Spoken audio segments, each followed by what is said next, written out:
সকালবেলা 11টার সময় আমরা পলাশগ্রাম ইকো রিসর্ট থেকে চেক আউট করে ওখানকারই একটা লোকাল ভিউ পয়েন্ট, সেটা হচ্ছে তুর্গা ড্যাম। তো সেইটা দেখার জন্য চলে গিয়েছিলাম। খুব একটা দূরেও ছিল না, ওই 10 মিনিটের মতো হবে। তুর্গা ড্যামে কিন্তু প্রচুর জল আছে, আর সেই জলটাকে আবার পাইপ লাইনের মাধ্যমে তুলে ব্যবহার করা হচ্ছে।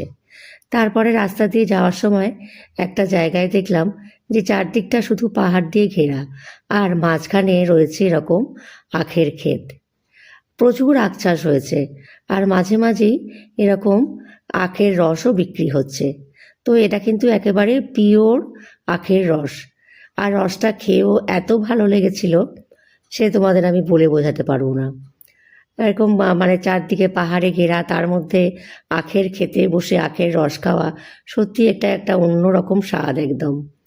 আর তারপরে দেখো এইসব মহিলাগুলোকে, এরা মাথায় করে এরকম দূর দূর জঙ্গল থেকে এই ধরনের এই কাঠ কেটে নিয়ে, আর প্রায় দৌড়ে দৌড়েই বলতে পারো 10 কিলোমিটার 12 কিলোমিটার পর্যন্ত এরকমভাবে যাবে, গিয়ে তবে ওরা ওদের গ্রামে পৌঁছতে পারবে।